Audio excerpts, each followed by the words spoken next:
بسم اللہ الرحمن الرحیم۔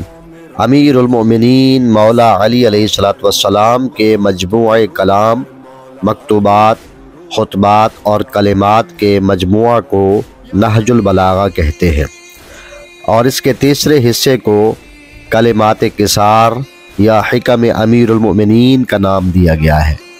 علامہ سید رضی جو اس نہج البلاغہ کے جمع کرنے والے ہیں، وہ لکھتے ہیں کلمات قصار کے بارے کہ وَيَدْخُلُ فِي ذَلِكَ الْمُخْتَارِ مِنْ أَجْوَبَةِ مَسَائِلِهِ وَالْكَلَامِ الْقَصِيرِ الْخَارِجِ فِي سَائِرِ أَغْرَاضِهِ، یعنی امیر المومنین کا یہ جو کلمات قصار کا باب ہے، اس باب میں سوالات کے جوابات اور چھوٹے چھوٹے حکیمانہ جملوں کا انتخاب درج ہے جو اغراض و مقاصد کے سلسلے میں بیان کیے گئے ہیں۔